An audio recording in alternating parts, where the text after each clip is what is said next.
Hello, everybody. Welcome back. We are, as always, making great progress. We are up to session 9, module 9. Here we're now moving into the third pillar, and this is all about running effective meetings and presenting in a really compelling way. This week, we're going to be looking at the pre-meeting planning and preparation. So before you actually rock up at the meeting, there's a lot that needs to happen before you actually show up at the meeting. So that's what this session this week focuses on. So this is the roadmap of what we're going to cover. Quick recap. We're going to look at the importance of client sales meetings, some pitfalls to avoid. And then, as I say, the focus will be on the pre-meeting planning and preparation. So thinking about what the purpose of the meeting is, it's really important that you have a clear aim for the meeting, a clear objective. Creating a purpose statement that you can share at the beginning of the meeting when you meet with the client for the first time. It's all about the research. So finding out as much as you can about the client, the prospect, before you actually show up, having some questions prepared in advance, thinking about who are the stakeholders, so who are not only the decision makers, but the people that also have influence on the final decision. That's called stakeholder mapping. We'll have a talk about that. And then I'd like to briefly look at the different personality types, anticipating the types of personalities that will be present at your meeting, because that will inform the approach that you take when you actually get to the meeting and present to them. And then finally, the importance of sending reminders before the meeting, all of the logistics stuff. Okay, so recap. In very broad terms, we've looked at our positioning, our value proposition statements, the pitches, all of that good stuff. So that should be really key now, and you should be confident about talking about your solution, the value you deliver, what makes you unique, all of that work we did about unique selling points. We've also created some systems for the lead generation, so your webinar, but also your lead magnet, whatever that is. And now you're getting to the point where you're really confident asking for the meeting. It's so important that you move away from online communication and get in front of your prospect to really, well, there's a number of reasons which we'll touch upon, but the meeting, the first meeting, is one of the key stepping stones to closing the customer. Nothing will happen unless you get that first meeting. So the importance of client meetings, there are many reasons to meet with your client. These are the key ones from my perspective. So first of all, it's all about people buy solutions from other people. So you really want to create that personal connection. You want to create some rapport. The second reason why you need to get a client meeting is to really understand what their needs are. Now, you'll have an idea of these already in advance of the meeting, but it's really important that you get your customer, your potential customer, to talk about their pain points and what the knock-on impact of not addressing those pain points is for their business. Of course, you need to present your value proposition in really clear terms, explaining how you add value, differentiating yourself from the competition or other solutions that your prospect might be looking at. A key part of the sales meeting process is also to overcome objections. There's so many objections out there, but it's important that you take those objections seriously and you deal with them head on, because the customer won't proceed down the buying journey unless you're really addressing those. And then ultimately, you want to commit. You want to get them, your prospect, to commit to the next move, whatever that may be. And we'll talk about that in subsequent slides. Okay, so I've been doing sales for 20 plus years. Even the most seasoned salespeople sometimes really mess this up. The meeting is it's hard enough to get the first meeting anyway. So when you attend the meeting, it's really important that you're showing up and you're doing the legwork in advance, because it's last chance saloon, as I've spoken about before. And one of the top pitfalls is just poor preparation. Really, it's disrespectful to rock up to a meeting and not really know the first thing about them, like what their challenges are, whether they've been in the news, the most preliminary research you need to do. I mean, I can speak from personal experience. A few months ago, I was looking to buy, it was a professional development course, and it was a really hefty sum. It was a 5-figure investment they were asking for. And I went through various stages, of, I guess, being qualified. And then when I actually got to the face-to-face meeting, the live meeting with the guy trying to sell me, I said to him, what do you know about SalesMentor? And he said he didn't know anything. Guess what happened? I was so angry, I just refused to carry on the meeting. I just said, look, I'm sorry.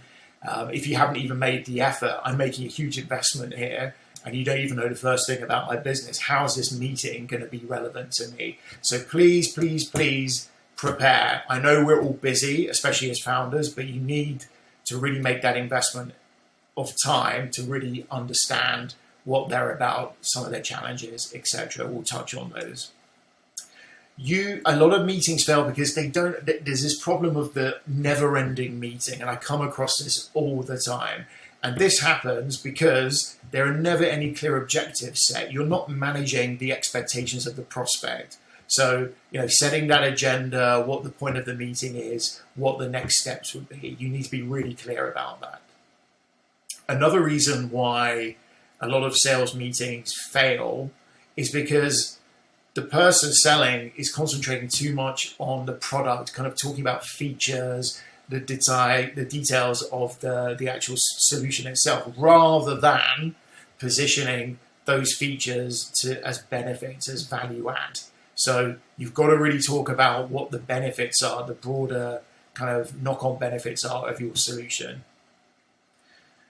A lot of salespeople go into meetings, again, I see this all the time, they really are not focused on asking questions, but actually actively listening to the responses. It's very much a one-way street. They're there to do their pitch, and it's never like that in a good sales meeting. You really want to see yourself as kind of a consultant, an investigator, trying to find out what their problems are, rather than just rushing to present, to pitch what you do. And the best sales meetings are the ones where you really uncover their pain points and then dig into what the knock-on consequences are of not addressing those pain points. Ignoring objections, we spoke about this already. You have to deal with those head on. We'll talk about that a bit later. And lack of flexibility. So this happens with more junior or less experienced salespeople or founders. They basically rock up to a meeting. In their head, they have this fixed agenda that they follow slavishly. And it's never going to work because every sales meeting is different, and you need to roll with the punches and deal with the different personalities, the different questions that come up. Also, and this ties back to what I was talking about, having clear objectives, not understanding the decision-making process. So at the beginning, you need to ask the question, who else is involved in the decision-making process? Which other stakeholders do we need to include, and what is typically the journey? What does the journey look like? You need to get that down at an early stage, and that is really important if you're going to expedite your sales cycle. A big problem out there is sales cycles taking far too long, and a big factor behind that is really not understanding the decision process in advance. The others, like boring presentations that just drone on. This is really common, especially when founders do demos. We'll talk about that a bit later. And then you've taken the effort, you made the effort to have this meeting with your prospect. And then, like, a lot of times the follow-up doesn't happen, or the follow-up doesn't happen in a timely way. This is a really wasted opportunity. So make sure you do the follow-up. And a key part of that is agreeing what the follow-up items are after the meeting. This ties back to having a clear next step after every meeting. Okay, so the focus this week is on the pre-meeting planning and preparation. So the first thing I would say is think about, from your perspective, what the goal of the meeting is. So if it's the first meeting with the prospect, this could be you really want to see if there's commitment to proceeding to a demo or the next stage. So it could be anything depending on your solution. So think about what you want to get out of the meeting, what your goal is. Then, as I said, it's really, really important to do the research. So the research covers many things, including who are the attendees. There's no excuse for finding out who they are. You know, you need to get their names in advance. You can look on LinkedIn, see their career history, their job title, all of this standard stuff. Do not skip it. You need to do also company level research. There are great tools which you spoke about before in Sales Navigator, where you can go and see the size of the company in terms of revenue, number of employees, if they're growing a specific department, whether there's been some news specifically for that company. Use Sales Navigator, or you just Google. Understand also if there are any industry trends. So what's happening in the broader industry? Are there emerging trends, kind of new technologies that are really relevant? Be ahead of those, understand what they are, and any relevant news. I mean, again, the research in Google or Sales Navigator will uncover what the relevant news items are for that customer. Then you really need to understand or try and anticipate who the stakeholders are. So if you're selling, in very broad terms, if you're selling a SaaS solution, you're going to have as a minimum the user group. So they might be the end user. They're going to be really important. They might not sign your check, but you need to understand who they are and they have influence on the decision. Who's going to be signing your check? Who's the senior person that you need to convince in order to get this across the line? So that's usually someone in the C-suite or a senior director. So get those down, do a kind of brainstorm who possibly could be involved in this. There might be more passive stakeholders that still need to be involved or kept up to speed in some way. That might be, I don't know, the finance department. There are lots of different stakeholders, and you need to start mapping those out at an early stage to avoid those delays further down the line. You're going to understand, hopefully, you can anticipate what their pain points are. Do as much research in advance of the meeting as you can to really uncover what those pain points are. Again, there might be industry-wide pain points. It might be something about data security. It might be something about ease of use. You're going to have a good handle on those. So try and get those down on paper and be ready to speak to those pain points. But then ask them, from their perspective, how they see their pain points. It's so important that they articulate themselves what their challenges and pain points are. Prepare a list of questions. We're going to touch on this shortly. Prepare for common objections. You've been out there hopefully selling what you're doing. You're already familiar with some of these objections. So really get comfortable with dealing with those head on, getting down on paper what typical responses to these objections would be. Get down, and it sounds obvious, the logistics. Like if it's a face-to-face meeting, where is it going to be? Who are the attendees? The time? Think if you're driving there, parking. I mean, all of this sounds really boring and obvious, but believe you me, there are many, many problems around logistics. It could even be around the technology. You might have to update your Zoom download, whatever, but make sure that the logistics are down and don't take those for granted. Get prepared in advance. And then think about, finally, it's so key to have a next step. So what do you want to get out of the meeting, and what would the logical next step be? And make sure you keep enough time in your schedule within the meeting to actually get commitment to that follow-up point. It might be, for example, you're going to present the demo after the first kind of discovery meeting. But think about that and be clear in your head what you want to ask for at the end of the meeting, what the end strategy is. All right, so far so good.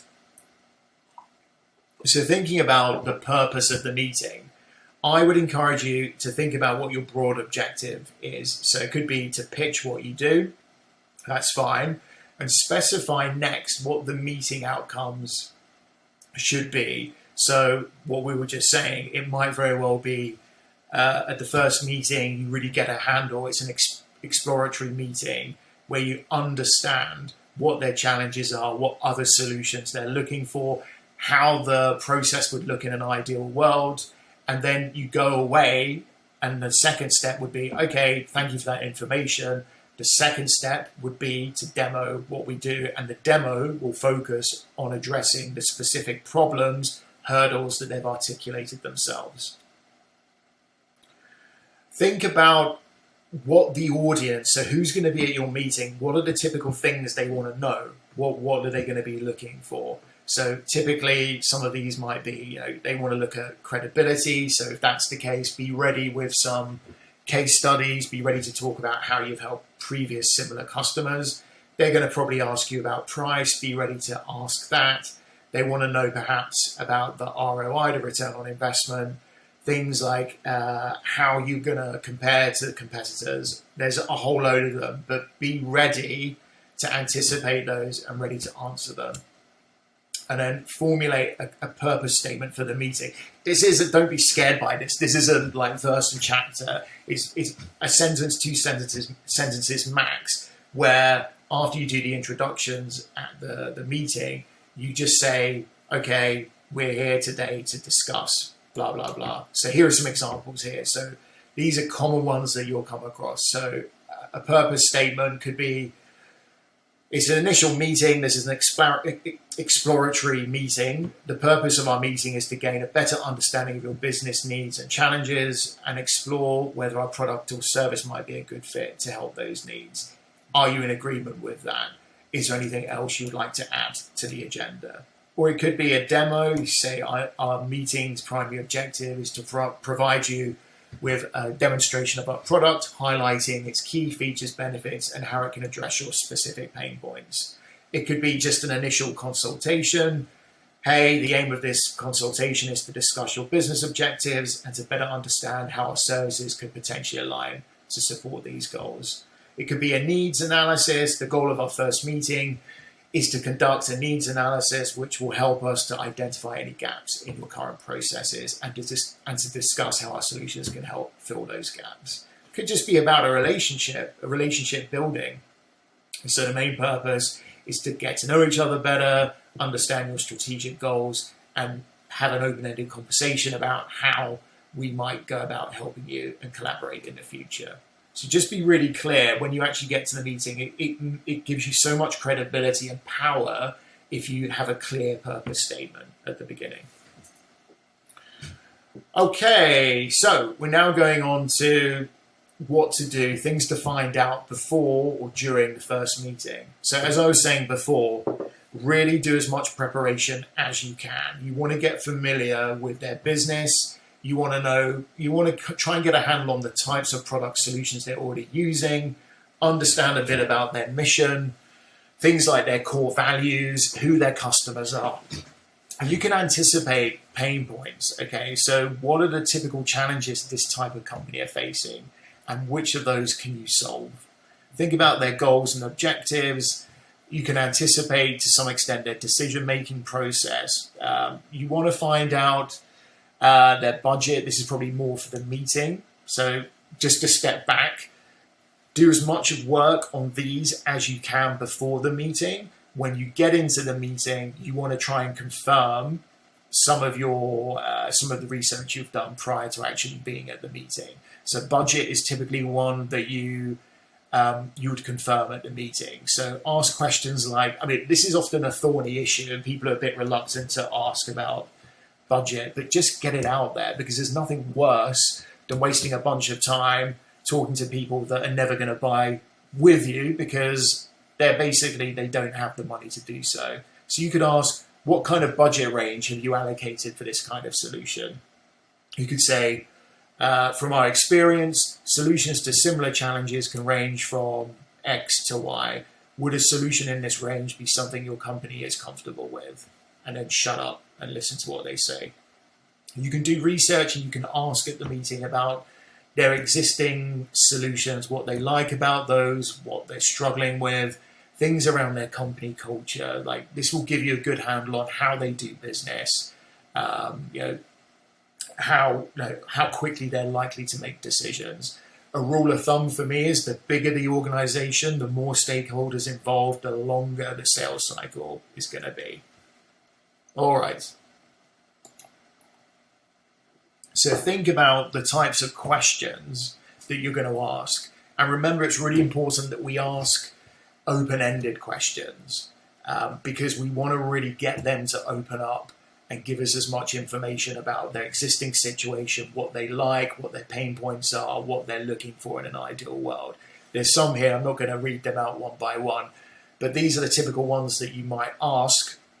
And again, these might be a bit nuanced, they might vary depending on your specific industry or solution.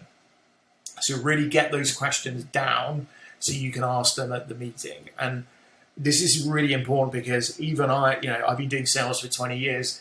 Sometimes if you don't have them written down, you'll forget to ask the question and you're like after the meeting thinking, oh damn, I didn't ask this question. It's really key.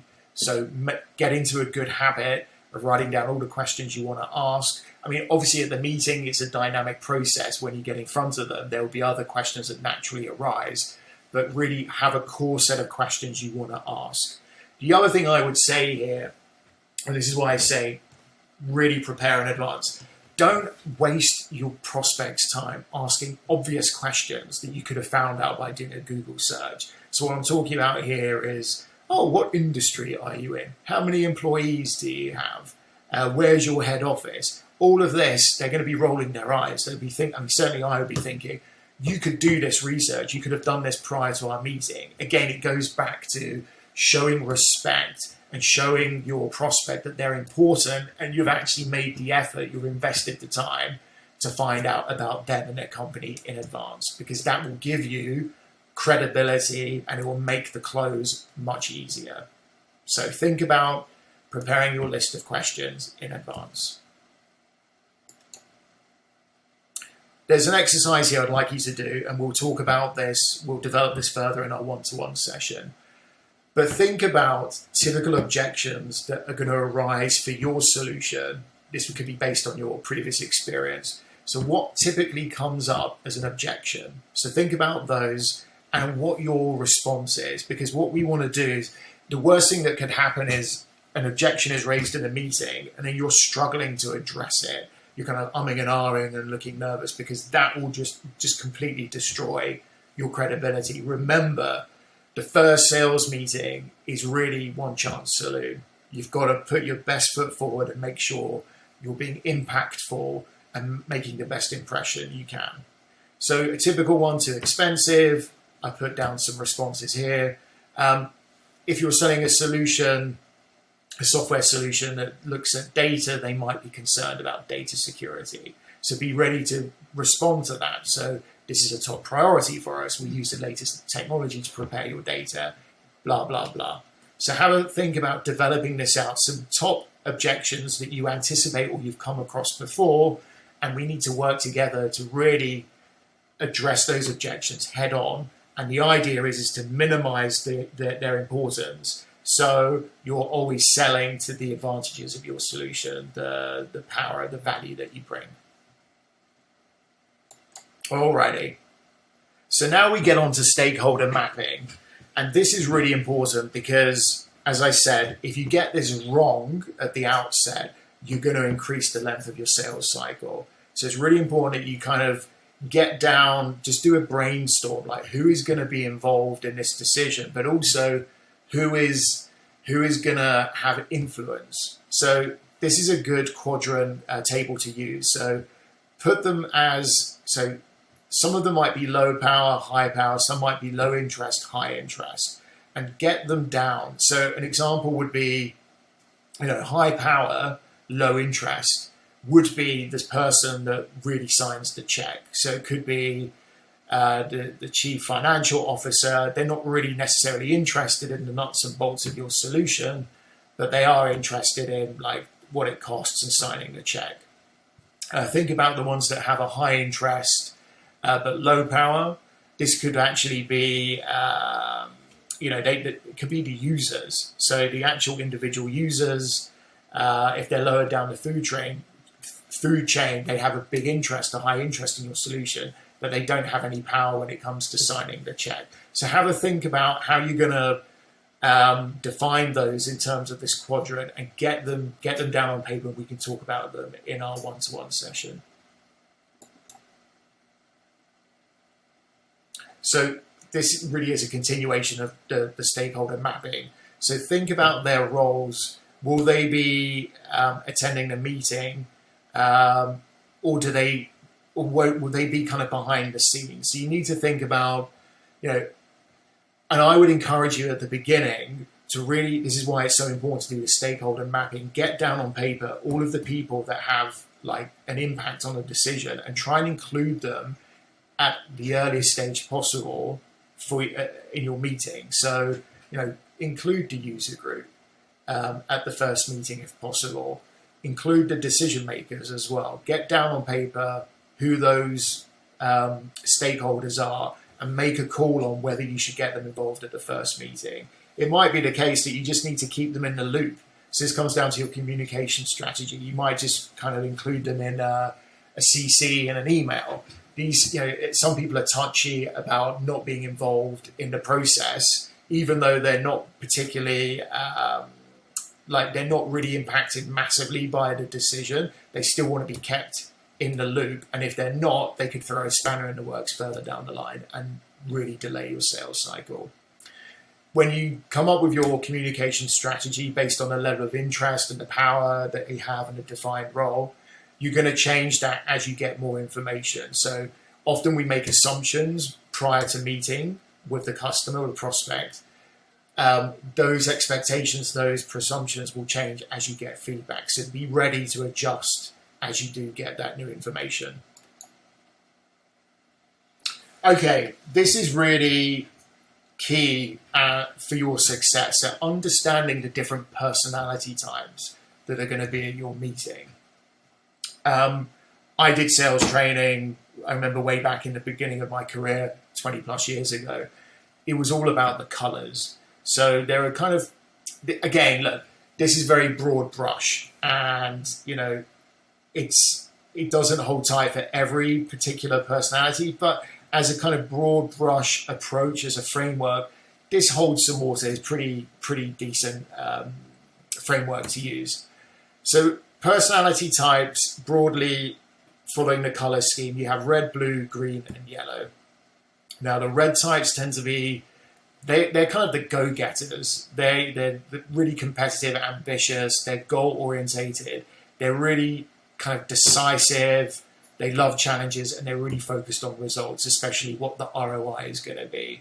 So you're probably thinking you already have a feel for who those types are going to be. Quite often they're found at the head of organizations in senior roles because they're very kind of command, go-getters, as I said, get things done.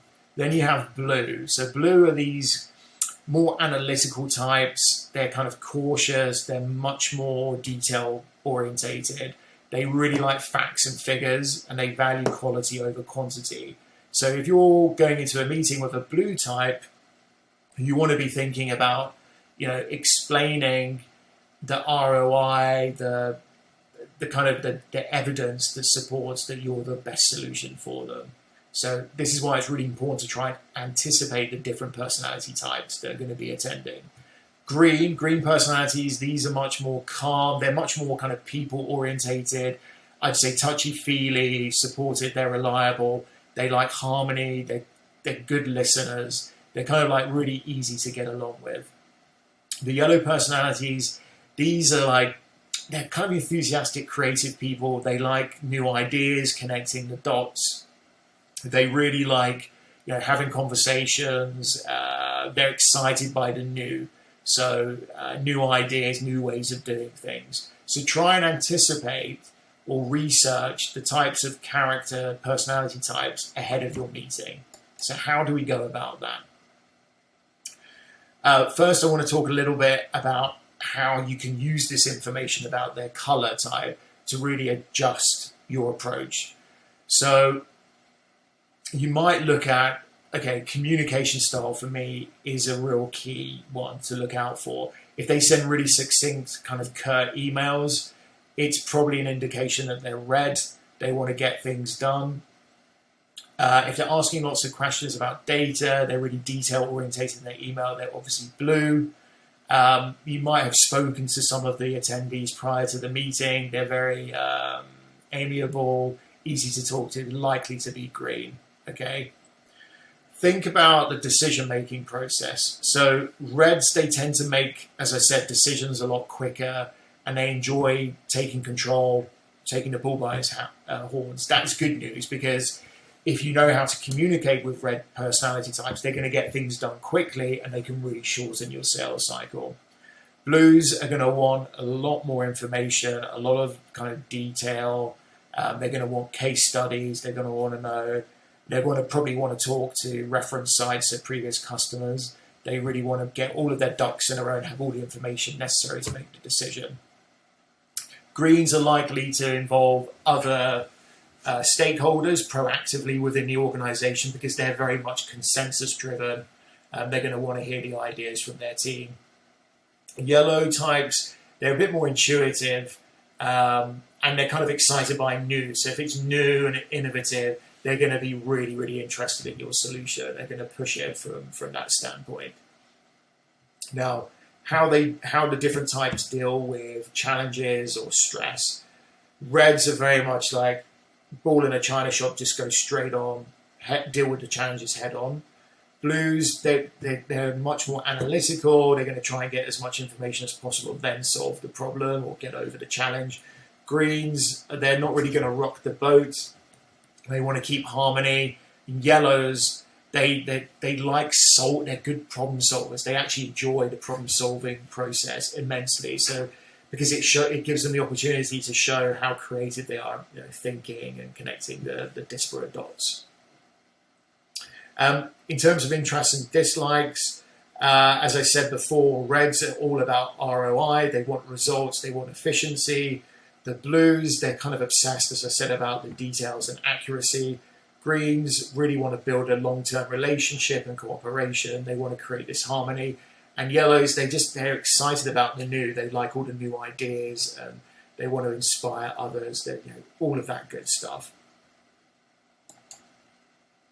So that's all very, very well. But how do we actually find out someone's personality type ahead of the meeting? Now, when I started my career, we were encouraged to try and do it on the fly, actually live in the meeting, and it becomes instinctive after a while. You can tell pretty quickly just by the person's language, even the way they're dressed, their mannerisms. You can quickly assess what type of color they are, what type of personality type.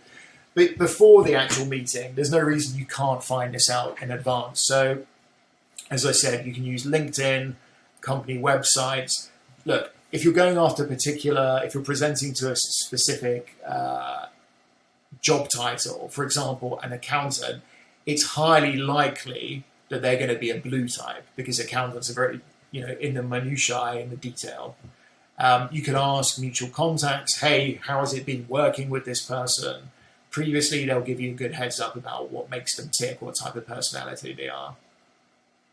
Pay attention, as I said, to pre-meeting interactions. How is their tone?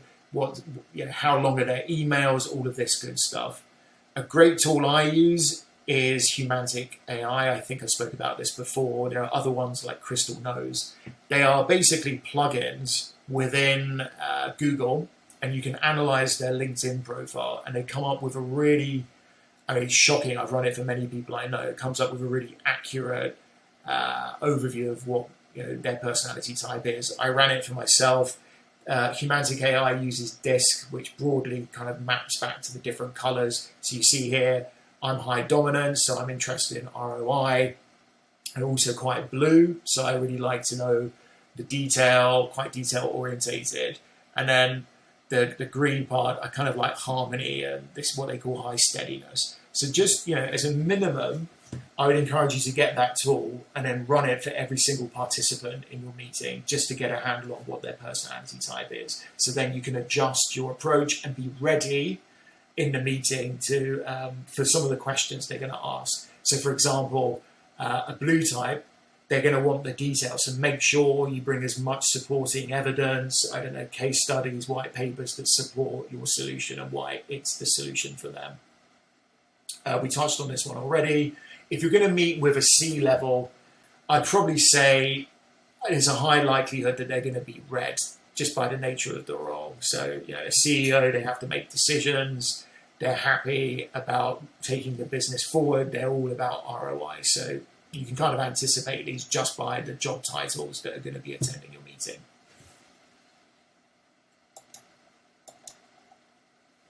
Okay, well, it was a lot to get through. The last thing I wanted to say is really like what you've made this effort to get your meeting scheduled.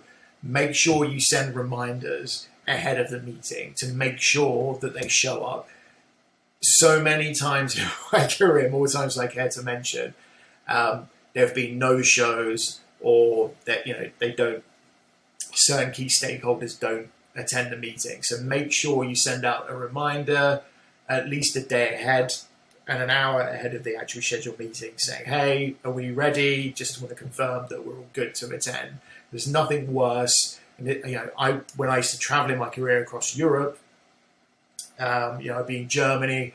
You make the effort to go all that way, and then suddenly, they wouldn't attend the meeting, and it was my fault because I hadn't confirmed that they would. So don't take it for granted just that they've accepted the invite that they're going to attend.